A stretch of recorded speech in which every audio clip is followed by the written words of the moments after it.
Good afternoon, and thank you for joining today's webinar. I am Sherilyn Francis with Georgia High Tech.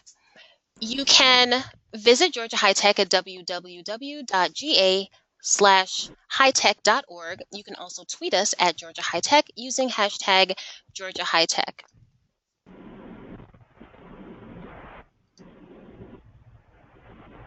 Georgia High Tech is the only federally endorsed expert to assist providers in the achievement of meaningful use of EHR technology. We are located at the Morehouse School of Medicine at the National Center for Primary Care. And now a few housekeeping rules. We ask that you keep your microphones and phone lines muted during the presentation. Also, please refer all tech issues to technical support in the chat box. And if you have any questions for the presenter, we ask that you hold those questions until the end. And again, please place them in the chat box. There will be designated time for question and answer at the conclusion of today's webinar. I now present to you our webinar entitled Transforming Clinical Practice Initiative, presented by Dr. Tom Evans, President and CEO of Iowa Health. Well, hello everyone. It's great to be here. Just making sure I know how to drive this. Excuse me, I'm going to move the slide. That's me, but I have my glasses on. So it's really a pleasure to be here with you today. I'm going to be talking to you about it. I think unless you've been living under a rock, most physicians know that we are in the process of getting ready for a new piece of federal legislation called the MACRA legislation. So I want to spend some time today talking about the MACRA legislation, and then an opportunity that we hope you will participate in called the Transforming Clinical Practice Initiative. The objective of today's talk, what we're going to try to do is introduce the whole concept of the TCPI and talk about the transformative work in that project. We hope that you're going to be able to get a better understanding about care coordination, and then you're going to be receiving instruction and about improving engagement with patients and families in their care. This next slide is referring to some information that Sylvia Burwell distributed in 2015, and I think that the thing that's really important for providers to understand is that the federal government has made a firm commitment in moving from volume to value with regard to our reimbursement. And I remember hearing this all through my career. When I graduated from medical school, someday that quality stuff's going to be important. And I remember in residency in family medicine, someday we're going to have to do this stuff.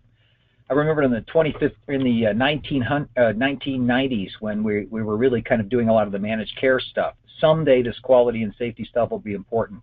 And then in the 2000s when we're talking about the movement of patient safety, someday we're going to have a lot of this stuff. Well, I'm here to officially declare someday is here. And the fact is we've generated enough of an academic base to all of this information. We have evidence-based medicine now that they're actually going to begin to change our reimbursement system to support this as well as we go forward.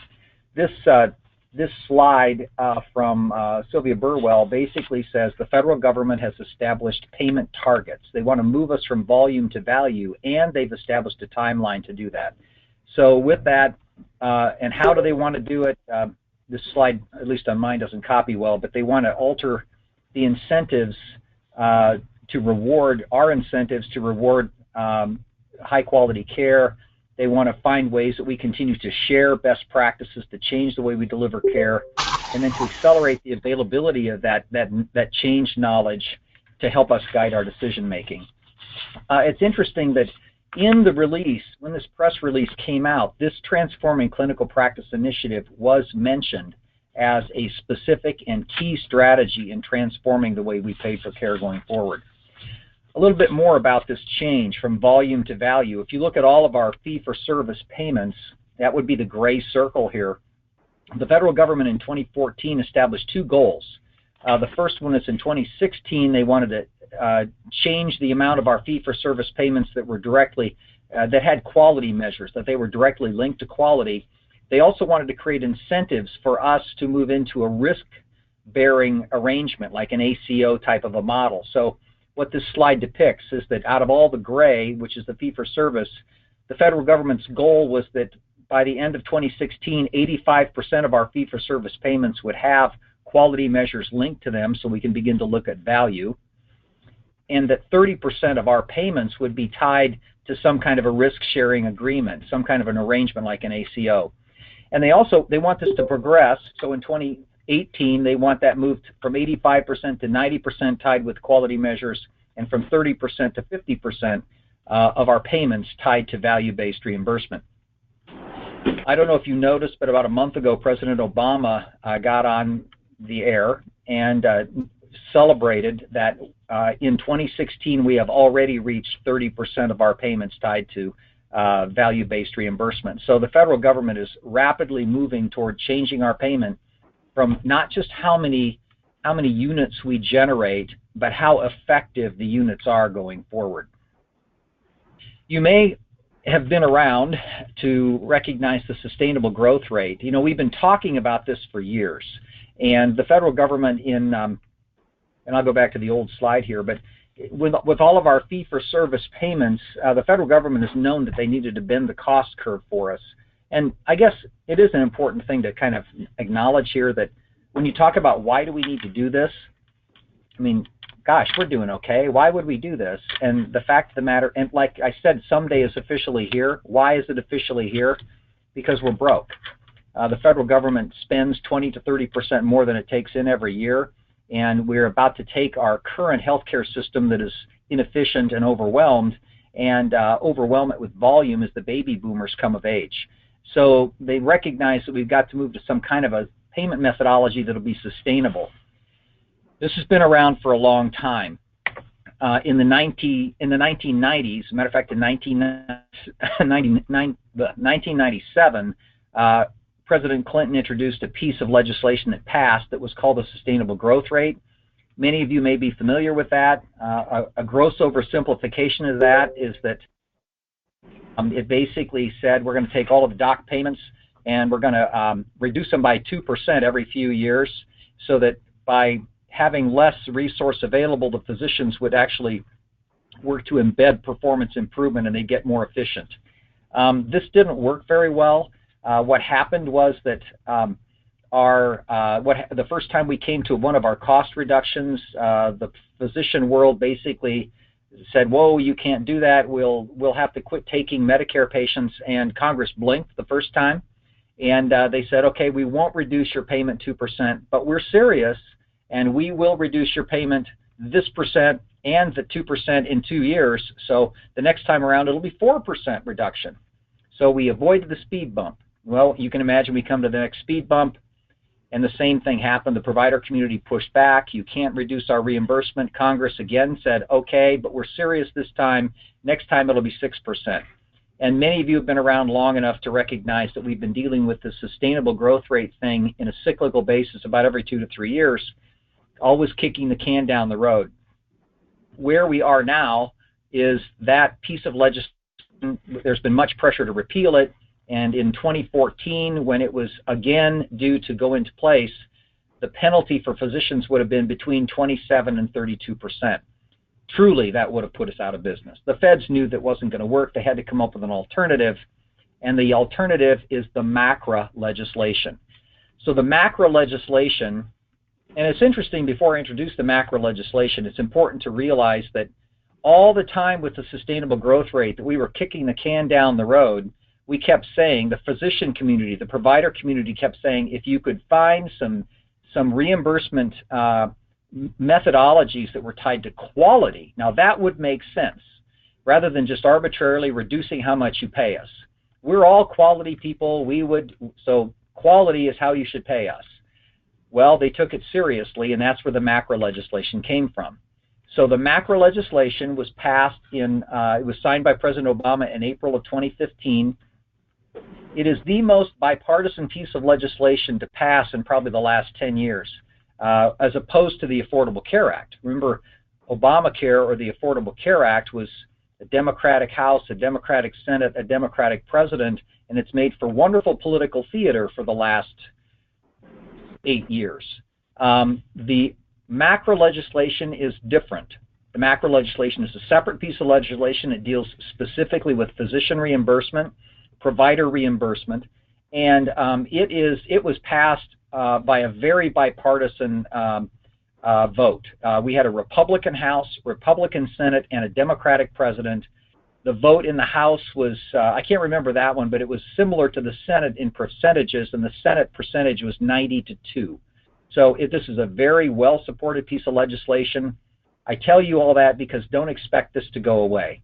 The government and the Congress have firmly committed to moving toward value-based reimbursement. So for all of us, we have to figure out how to do this now. How do we deliver care in the most sustainable fashion in a way that's going to be recognizing the quality, not just the quantity of what we do? So the MACRA legislation, the good news is that it permanently repeals this cumbersome, cyclical, sustainable growth rate thing. So that's gone. But in its place is there are two alternatives that physicians can choose between. So in the MACRA, physicians have to choose between two value-based payment tracks. The preferred one the federal government would like to have us in is an alternative payment model, which is basically, and I'm not going to spend a lot of time on that, that's basically saying we have assumed risk. We will make money or lose money depending on the effectiveness of our care. It's my view that most of the American healthcare system, though many folks are stumbling over themselves to assume risk, I don't know that we're really ready for that. The alternative, though, if you choose not to participate in an alternative payment methodology, the default position is that you will participate in the merit-based incentive payment system, or MIPS. So the MIPS methodology takes a lot of the stuff we've been doing for the last several years on meaningful use, and you guys are well versed in that, PQRS measures, and some new categories, smushes them together into a score. So let me talk about MIPS. Again, the MIPS program, the first thing you need to know is that this is effective January 1st, 2019. What that means is January 1st, 2019, your reimbursement from CMS will be affected. Now, how are they going to make those conclusions? The best guess we have at this point is that they're going to be using data that we generate in 2017 and 18 to determine the payment rates for 2019. What the MIPS score will be, it'll be a score of somewhere between 0 and 100, and it will embed these current programs of PQRS, the value modifier piece, the EHR meaningful use program, and then some other newer models, which I'll talk about. They're going to be smushed together and be the factors that determine your new grade. This grade, this MIPS score, will be, it can be, first of all, it will be national, so you're going to be, you will be compared on a large stage, if you will, and so imagine, folks, we're going back to medical school and we're back to being graded on a big competitive curve, and what happens is this score will be used to alter your reimbursement. The reason is because they're saying that all physician reimbursement will be in a common pot, so it will be a budget neutral program. For everyone who goes up, someone has to go down. So what they're doing is they're incentivizing performance improvement, finding new ways to do things better, and basically they're going to penalize those who aren't paying attention, the way I look at it. I don't know of any physicians who are not going to be working to try to get better, but if you have not mastered some of these skills with regard to data reporting, using this data to affect change, folks who have done that will be advantaged in this series. This slide kind of gives you a timeline of how this application goes. And the first thing I do is I direct the timeline at the top. You can see the years. I would draw your attention, if you just drew a line down from the line between 2018 and 2019, because after 2019, MIPS is in place, and before that, we're getting ready. So let me just kind of walk through this. First of all, 2015, 16, 17, 18, we have the current programs of PQRS, value-based modifiers, EHR. Those are all in place and will continue, but we know that those will be merged into the new MIPS methodology. With regard to the repeal of the sustainable growth rate, it was done in 2015. So SGR is gone, quit worrying about that thing. And there will be updates in the physician payment schedule, but it's not the typical model we've had in the past. We've always waited for 0.5% or maybe 1% per annum on our Medicare rates if we were lucky. Now they've actually said what they're going to do for the next 10 years, which is basically 0.5% through 2019 and then nothing. It's going to be relying on the MIPS methodologies or the APMs through 2025. Now the MIPS kicks in reality for payment on January 1st, 2019. So you can see the measurement cycle will begin in 2017 and 18. So that's how we're going to be determining our scores, and then we get graded in 2019. The maximum benefit or penalty for out of the raw MIPS scores will be 4% in 2019, 5% in 2020, 7% in 2021, and then 9% beyond that. There is an additional bonus, if you will, if you're in the top 10 percentile. I'm not going to spend a lot of time talking about that. The thing I'm most concerned with is that everyone is focusing on this and working to improve their performance. This pie graph gives you an idea of how when it's fully deployed, these different programs will count in the MIPS score. So if we've got a total score of 100 that's possible, about 25% of that will be determined, and this is in 2022 when it's fully deployed. It's envisioned that 25% of it will be meaningful use, about 30% on the PQRS and quality measures. A new group for clinical improvement activities such as access to care and care coordination and patient satisfaction, that will ultimately be about 15%. And then a new category being developed on resource use. How effectively are we using resources when we see our patients? Are we doing things that we shouldn't be doing? Are we effectively doing care coordination? Those will be developed, and ultimately by 2022, that category on focusing on effective use of resources will be about 30%. Now, as I mentioned, this pie chart is what's envisioned for the full deployment in 2022. To get to that point, because these measures are going to continue to develop, this is the best guess we have at this point about the percentage of each of these programs and their contribution to your MIPS score. The reason I bring this up is, okay, I know I got to do all this stuff now, but where do I start? Where do I get going? And notice that PQRS, which is the most mature of those measurement areas, will be 50% in 2019, and your meaningful use will be 25%. So 75% of your score will be on your PQRS reporting and meaningful use. So sharpen that sword first, and then together, as these other measures develop, we'll be working on those together. So the alternative payment methodology, I'm not going to spend a lot of time on this, primarily because today I'm here to talk about the TCPI project. And for you to participate in the TCPI project, we only are working with MIPS physicians.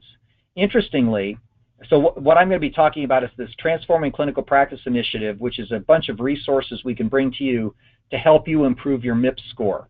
Interestingly, if you're CMS, if a physician has already assumed risk and they're in some kind of an alternative payment methodology, you are considered by CMS already transformed and you are not eligible for these resources.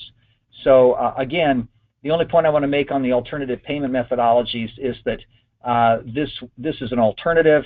It is where ultimately CMS would like to have us. The current model is the Medicare Shared Savings Program, for example, where physicians can sign up and then you'll be at risk.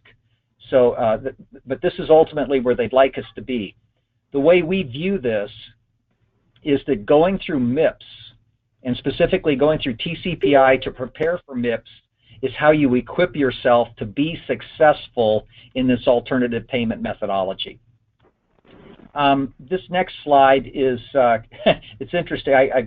Someone sent me this cartoon, and I think most of us feel like we're chasing this value thing, and it's driving us crazy. I would pose to you that you could change this cartoon as well today. If instead of value, you could say volume. And what we are really doing today is, as they decrease our unit cost in care delivery, we just keep having to go faster and faster and faster. What they're doing now is we're beginning to get payment components that are going to be tied to the quality of our care so that we're going to be able to actually work slower, work better, work more effectively going forward. So this next slide is a quote again from Sylvia Burwell, where it's launching the TCPI initiative. So I'm just going to kind of read the high points here. But this TCPI program that I am asking you to consider partnering with us on is a major national initiative. This is one of the largest initiatives the CMS Innovation Center has ever funded. It's designed to provide hands-on support to a work group, if you will, a learning community, a pilot group of 104,000 physicians and other clinicians. I don't know what that means. What does that mean? Well, it means that nationally there are about 850,000 physicians and clinicians. CMS is working to identify a subgroup to work with very closely over the next 4 years to prepare them to succeed with MIPS. Why would they do that? Because they recognize that there's a lot of work, a lot of transformative work, a lot of lessons to be learned on how we do value-based care versus volume-based care. So the CMS literally wants to work with this group, help you prepare, but also capture the lessons learned so that they can be embedded into how we do this for the rest of the 850,000 going forward. So it provides hands-on support to 140,000 to develop skills and tools needed to improve care delivery and, frankly, to help us transition to this alternative payment methodology.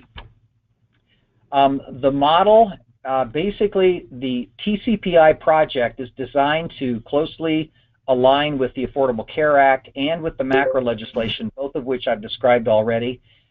It builds on what we asked for. As a provider community, we said if you just pay us for value, if you just pay us for quality. Well, this builds on our evidence base that we've established with regard to practice transformation so that we're going to have effective solutions, and we want to scale this. We want to make sure that we can bring it to the rest of the providers of the country. What does that mean?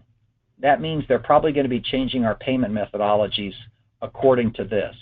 So we're actually going to be participating in this is like teaching to the test. We're going to be kind of working on the stuff that hopefully they're going to be deploying in our future payment methodologies. The job of this TCPI initiative is to take practices where they are and teach you performance improvement skills. Specifically, the feds have identified 5 phases of transformation. We're going to be bringing resources to help you learn how to go through those phases. And there are 3 different groups that are bringing resources to providers as they transform. A practice network, that's what the Compass PTN is. We are one of 29 practice transformation networks.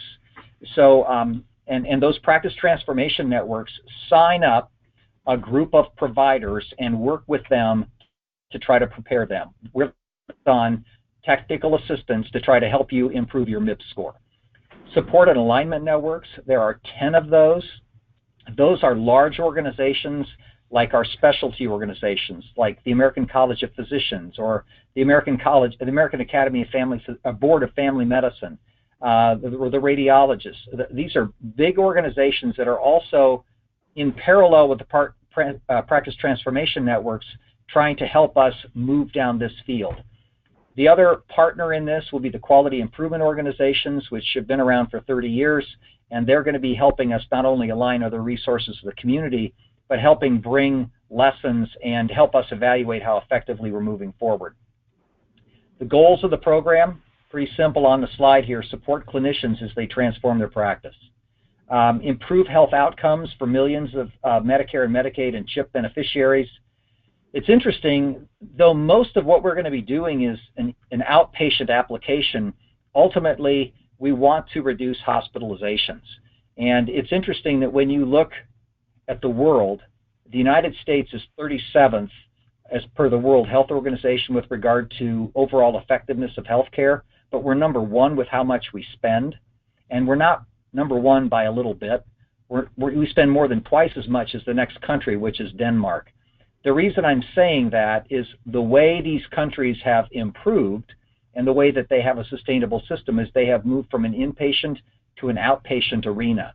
That's much of what this TCPI initiative is about, moving from inpatient to outpatient care. How do we care for people at home, in the community, and we minimize the high-tech applications. We need to have that. If people need to be in the hospital, they need to be in the hospital, but we need to be using these resources responsibly.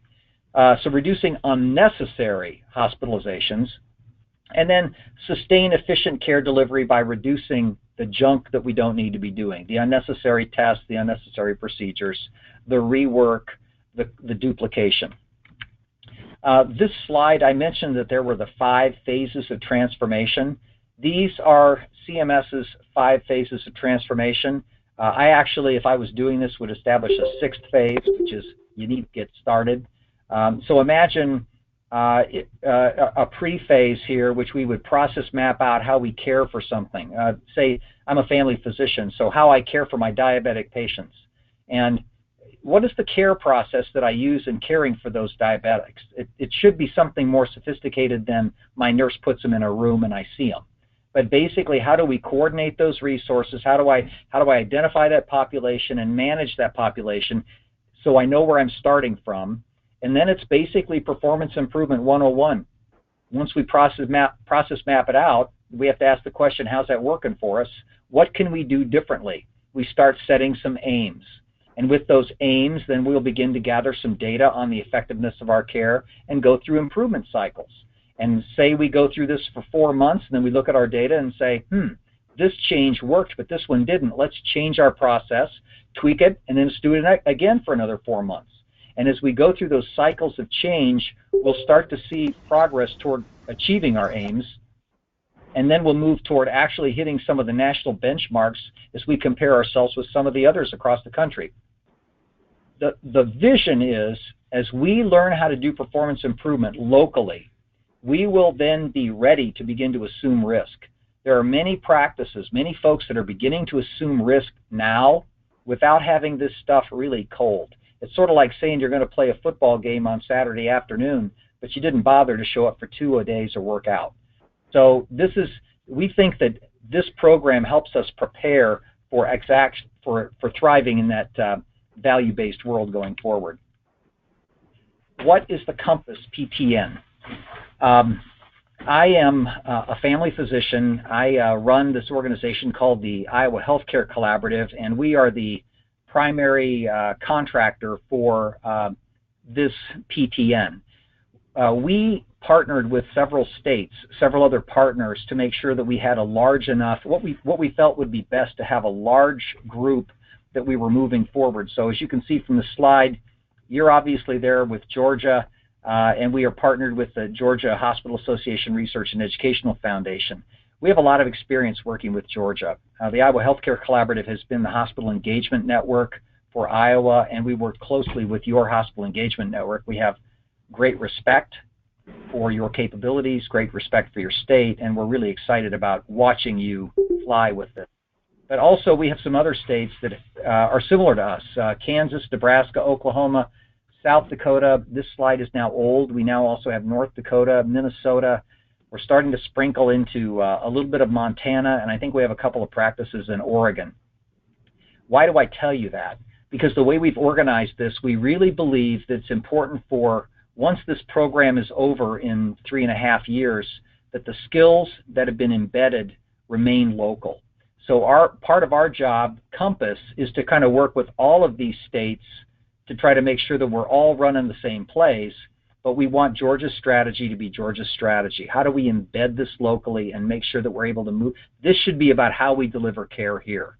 Also notice that there will be performance improvement folks that are going to be commonly trained across the whole PTN. You can notice here we have all kinds of flavors with regard to who our partners are. I've already mentioned the Georgia Hospital Association. I am the Iowa Healthcare Collaborative. There's another collaborative in Kansas. Enhance is a large PHO organization in Nebraska. There are 2,200 physicians there, and one of those partners is the Nebraska Medical Center, which is the university. In Oklahoma, we have 2 partners. One, Telegen, is kind of working with independents, but we have the University of Oklahoma physicians and clinics, and we also have Oklahoma State participating with us as well. And then we have Health Point, which is another meaningful use organization partner in the Dakotas. I guess if you would, I mean, you may have already heard about some other PTNs, and so like, why would we join Compass? And I just have 4 points I would make, because there are 29 PTNs and every one of them is different. Our character is provider-led, so it's about creating a provider-led discussion about moving forward. We aren't being driven by some external folks, some payers, some purchasers. This is about the provider community proactively reinventing how we deliver care locally. Our collaborative has been around since 2003, and we're basically, our character is we are provider convened, but a community coalition. We really believe, with all of our partners listed here, we really believe in being provider convened community coalitions to improve quality, safety, and value. The cornerstones that we use for our collaborative are to align and equip healthcare providers for continuous improvement, to use data to affect change, and some of that's going to be public reporting, but mostly it's going to be used for performance improvement. And then basically to raise the standard of healthcare. We believe just because you're good now, if everybody else is getting good, you aren't going to be as good in 2 years if you don't move. So we've got to raise the standard of care. And I guess the other point I would make on this attribute number 1 is that we've been around since 2003. We've successfully run the HEN. I'm faculty with the Institute for Healthcare Improvement. I was involved in the 100,000 Lives campaign, the 5 Million Lives campaign. We know how to do this stuff, and we've got experience doing it, advocating and helping equip the provider community. Attribute number 2 is basically we meet you where you are. Our goal, this isn't like some judgmental thing so much as helping you identify where you are at point A and helping you get to point B. We want you to improve your performance. The way I look at this is that you're the ones who have to improve your MIPS scores. So what can we do to equip you and help you solve your problem? We're going to have to meet you honestly where you are and provide the resources you need to have to try to get there. Coaching, teaching, webinars, whatever we do, insight into what your current performance is, discussions about different techniques that you can use to move forward to engage leadership and patients. All of this stuff will be important as we go forward. So again, what we want to do is prepare you to thrive in this new world. The other thing that's kind of unique about us is we aren't going to give you like a cookie cutter and say, just do what these other guys did in Oklahoma and you're going to be fine. We recognize that every environment is different. You've seen the slide with all of the states. So Georgia is a unique environment. The one thing we do have in common across Compass is every one of our states has a significant rural feel to it. And there is one of the things that we're concerned about is how does all this value-based reimbursement stuff actually play in the rural environment for sustainability of our national healthcare system. But that said, other than that, that's kind of our common thread, if you will. But other than that, we want Georgia to be the best Georgia that Georgia can be. So how do we help you do that? We're going to have resources we bring there. We've already embedded through the Hospital Association some quality improvement advisors, and we're going to continue to not only work with the Institute for Healthcare Improvement models, some of their tools, but we use the Breakthrough Series model pretty effectively, I think, to try to help you move forward from that point A to point B type of thing. The last unique attribute is we are not just going to kind of have, this is not some web thing you just sign up for. You're going to get flesh pressed here. This is going to be, we're going to be there with you. You're going to have a designated quality improvement advisor who will be responsible to your organization. There is, from the time you begin, like within the goal is within 30 days of signing up for this, we do what's called a practice assessment, which is like if we have to go on a journey, where are we starting from? And this is a fairly rigorous practice assessment tool that gives you an idea in all of the areas that you're going to need to be successful, kind of where you are. It's not meant to be onerous. As a matter of fact, we've already been through an iteration and contracted the practice assessment tool once. But it's very important for you to have it So that practice assessment tool will tell us where we're starting from, but we're going to do that about every 6 months to kind of measure our progress as you go forward. You're going to have on-site support. We have some faculty members. We have 6 faculty members that are employed with us, 2 physicians who have been doing medical home and performance improvement stuff nationally are available. We've got lean and process improvement folks on board. We have a PhD pharmacist who's a professor of pharmacy at the University of Minnesota who's a staff member. So we have a lot of resources to help you go forward. And we're going to do this together. There will be learning communities where you'll come together and be able to work with other folks within your state to do this. But there will also, we're going to have a website, healthcarecommunities.org, and then there will be webinars and other things. So you can see this Compass is going to bring a lot of resources. What are we going to measure? Well, this is not perfect. Frankly, our philosophy is you want to measure what you're going to get graded on going forward. So you'll see quite a bit of PQRS measures in this. You'll also see some choosing wisely. I'm not going to go through these in detail, but you see some choosing wisely categories. Those, we believe, many of these choosing wisely categories will be things that are embedded in those utilization measures going forward. So we are trying to choose measures and problems to confront that will be ones that will be affecting your reimbursement as we go forward. And these slides will be available, by the way. With regard to data reporting, we're asking you to report your PQRS data on a regular basis. And there are 3 ways you can do it. Well, first of all, your data that you're probably currently already reporting will be reported to, we have a third party called Telligen, and we're going to be using their Qualitrack vehicle. We can take that data in 3 ways. So if you have an EHR, we can take it directly from the EHR. If you already have it partially combined into numerator denominator, we can take it that way. Or if you don't have anything and you want to enter it manually, we can take it that way as well. So we have multiple ways to take your data. We're going to be taking the data, we will aggregate it together, and then we'll get it back to you so that we can have that feedback loop so that you can kind of see how you're doing. We'll also be aggregating this into different groups so we can compare and see how we're doing against peer groups as we go forward. And obviously there will be technical support available to you as well. So what do you expect? What can you expect? Well, our suggestion is that if you join, the way you do it is you do it by completing an online enrollment process. There's a profile, and then there's a business agreement that we have to have filled out that basically is used for the data that you send in, so that we can't do bad things with your data. And basically, it's a protective document. You register for this at healthcarecommunities.org. And what we'll do very quickly with you is try to identify a lead contact at your clinic. Who's the person we need to talk to, so we're not talking to everybody, and we can kind of help coordinate communications that way. So once we've kind of got that person identified, the next steps for your practice will be to complete the practice assessment, and then we kind of begin the work, which is going to be we're going to want to establish the improvement team, who's working on this stuff.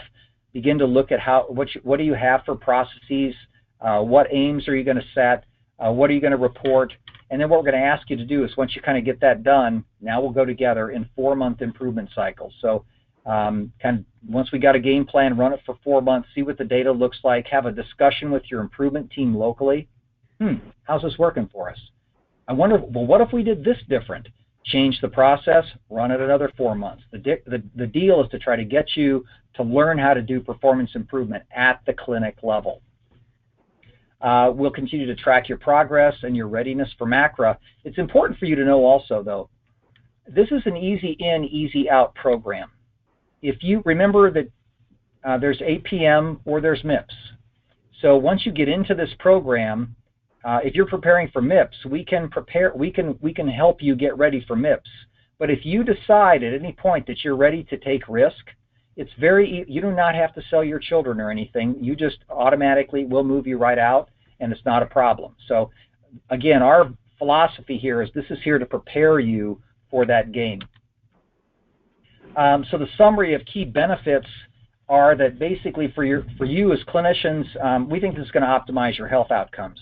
A lot of the time we spend all of our time seeing patients. This is going to be thinking about how we see our patients and improving our overall effectiveness.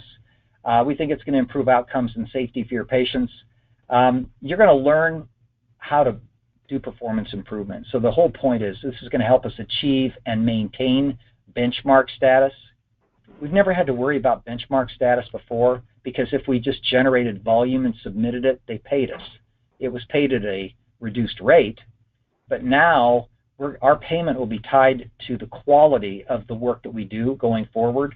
So it's going to be important for you to start looking at your benchmark status and trying to figure out how do you continually improve. One of the key benefits of participating in TCPI, and we hope you all do, is that this will help you get ahead of the 2019 mandated reimbursement curve.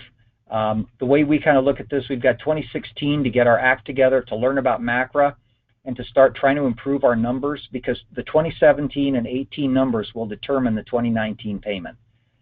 And then I guess another really big key here is we're asking you to join an innovator community. This is going to be a bunch of folks who are trying to figure out how do we get ahead of the curve, what are the lessons learned. We would anticipate that you will steal shamelessly from each other. We're going to share. We're going to make sure that everybody's on the same page. But basically, it's a kind of a commitment to help everybody improve. And we're asking you to join that community of 140,000 to try to figure out how do we move our healthcare system. So that's the last slide, and I know I've just talked you to death, but I'm going to turn it back to the moderator and let her kind of lead any questions we might have. Thanks, everybody, for listening. Thank you, Dr. Evans, for an informative presentation. And if you have any questions at this point, Dr. Evans is open to take your questions. You can simply type them in the chat box.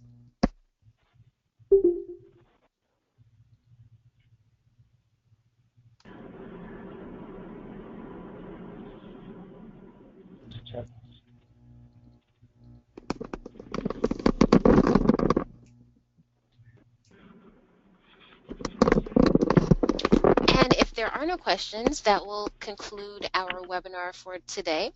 Again, thank you for joining today's webinar.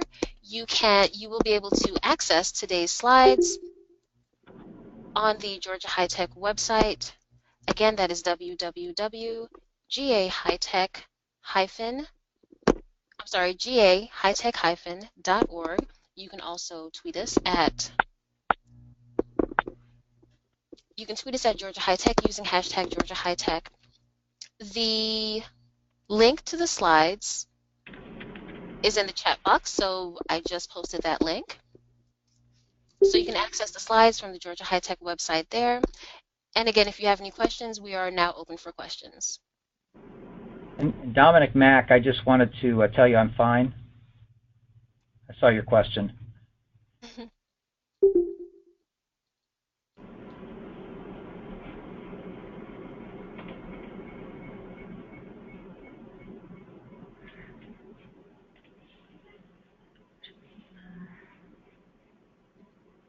Okay, we do have a question.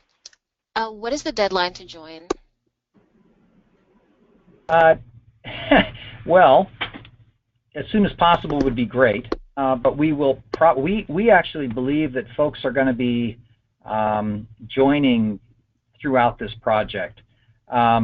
We have a challenge from CMS to be fully recruited by April 30th. And that's going to mean we've got to have all the information gathered. I think we're going to be fully recruited, but we also are we are committed to our partners. We already know that. Well, let me just give you the numbers.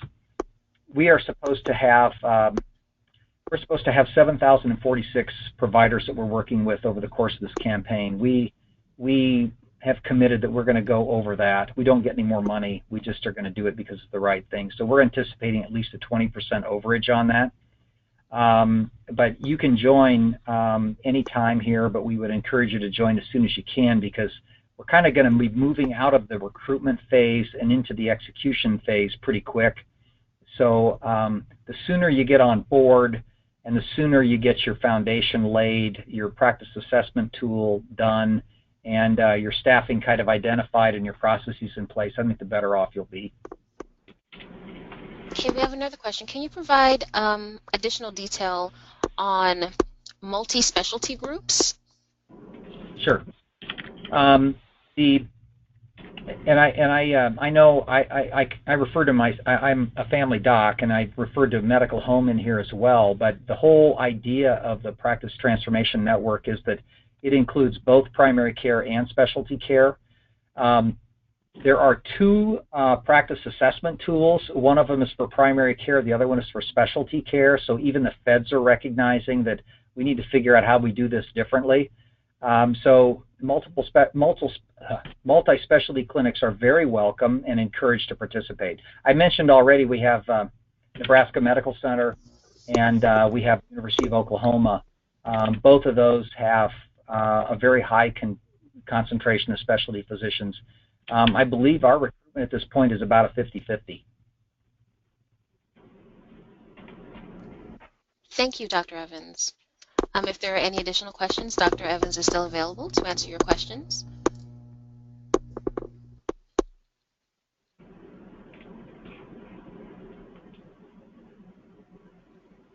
And that will conclude our webinar. I don't think we have any additional questions. Again, thank you, Dr. Evans, for a wonderful presentation today. Thanks, everybody. Hope to see you, and get ready for MACRA. I'm sorry, Thanks. we do have another question. Oh, okay. So sorry. Our chat box is loading a little slow. How are providers reacting to this program, and are they responsive? I'm going to try to. Yes, they're responsive, and it's geographically different. It's amazing to me. Every state is a little bit different. We've had some challenges recruiting in Georgia. A lot of folks are kind of looking at it, and sort of like fishing, they're sniffing the bait, and they're kind of messing around, but we're not getting people to just jump on this. We're seeing this more in the South, both Georgia and Oklahoma. Iowa is weird in that Iowa, we have probably 70% of the physicians in our state have already signed up to be an advanced payment methodology. So we have the number of physicians that are available to do this even in Iowa is small. So it's kind of, if I had to rate our states, I would say Iowa has been the most aggressive with embracing value-based reimbursement, and then it kind of goes down the line with Georgia as the least. Now that said, the biggest barrier I'm seeing has been physicians don't understand this. They don't really know that it's coming. That's why we spent so much time today talking about the MACRA legislation. The TCPI program was introduced actually before the MACRA legislation was passed. It was supposed to be kind of a hospital engagement network for docs, and it was going to be a nice set of resources to help people do better performance improvement. What it's turned into now is, with the passage of the MACRA and our reimbursement changing on January 1st, 2019, the TCPI program is literally something to prepare you to maximize your performance in the MIPS program. So now the interesting thing, so that's what it is, but the biggest barrier we have is physicians just don't understand it, and they don't really know that it's happening. We spent the last 17 years chasing SGR, but now that's gone, and this is replacing it, and most folks are, I mean, it's interesting. Some folks just don't get it. Some folks, the most common response I've had for physicians over 60 is, well, I know when I'm going to retire now. But you know, it's fascinating. The younger folks, the younger physicians are embracing it. I mean, it's basically, once people understand it, it's like, okay, let's get to work. I don't know if I'd entertain any other questions on that if I wasn't clear enough. Thank you. We do have another question. Okay. How can evidence-based self-management education programs engage these TCPI providers to assist providers in achieving goals?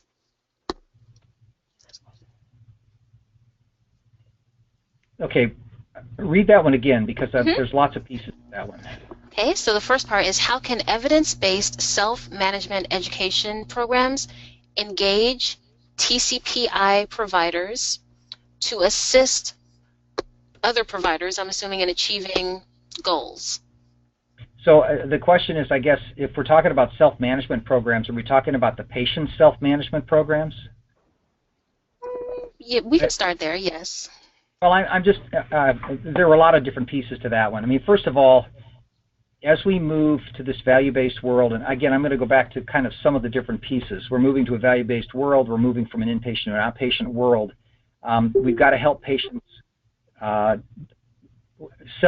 Self-care is going to be critical. You know, I guess they will all help. Patients have got to learn how to be activated partners in their care. I would just refer people to Wagner's chronic care model, where we have all these resources together in the community that we're working to bring together to execute better care. But it all kind of comes down through this funnel of an activated and equipped patient and the interaction with a prepared and proactive practice in that teamwork. So if what we're referring to for self-management is that our patients are going to be activated and engaged, that's key. And one of the things that's going to get them activated and engaged will be us trying to prepare them. And that's whether it's primary care or specialty care. But by the same token, we have to become a prepared and proactive practice. We can't just continue doing what we've been doing with treating the problems that walk in the door. Historically, we've been fixing broken people, and now we're going to have to be looking at not only fixing broken people, but keeping them from getting broken and anticipating if they're going to get broken. So basically, all of that is included in that, and those are all new skills we have to begin to manage. And I would ask for any follow-up on that because there were a lot of different pieces there. Okay, we do have another question, and if there's going to be follow-up, that participant is welcome to place that follow-up in the chat box. What is the cost of this program or this initiative? Oh, this will break you. It's free. This doesn't cost you anything to join. I mean, the way we look at this is, you're doing this already, or you were going to have to do this already. These are free resources. It doesn't cost you anything to join. It does not provide resources for you to do your electronic health record, but what this does is these are resources that will be provided to you. That's what the grant program does. These are resources from the Innovation Center. We are a contractor with the Innovation Center. We have to hire the people who are going to be coming out into the field, but our job is to try to equip your folks to do a better job. It doesn't cost anybody to get in, and it doesn't cost anybody anything to get out. I had one of my recruitment coordinator used to work for Premier, and so she was constantly recruiting for Premier, and she does a great sense of humor, but she joked one time, she says, I have never had to work so hard to give away money in a program than I had with this thing. Just don't know it's coming. The bottom line is MACRA's coming. Here's some resources to get ready. What can we do to help you? Thank you. We do have another question for you. Have you looked into involving any of the EMR vendors, as much of the data is driven by these vendors? Well, in reality, no, we haven't. And matter of fact, TCPI, by the way, these are the best questions I've ever had on one of our webinars. So I don't want you guys to sit here and think that you're really special or something, but this is really good. With regard to EHR vendors, no, we aren't. The EHR vendors, well, first of all, the resources dedicated to TCPI were specifically limited with regard to the amount that you're spending on EHRs. The EHR folks those are just vehicles that gather your data. The trick is what this is about. This is not about gathering your data. This is about helping you use your data. Most of the time we gather data and then we send it into the Ethernet and we're supposed to be done. But most of the time we don't use the data we have. This program is about taking the data that you have and now considering and developing and executing strategies to improve your care based on your data. So the EHR folks, they can help us pull together stuff, but they are not, this is really about you developing your local strategies to execute changes in the way you deliver care. And if you do that, your numbers should improve, and if your numbers improve, your reimbursement should improve. Wonderful, thank you. At this point, I don't think we have any further questions, Dr. Evans. Well, you all should go eat your lunch. And but again, thanks everybody. It's been a great discussion, great questions, and I certainly hope we see you at one of our meetings for the Compass PTN. So thanks a lot.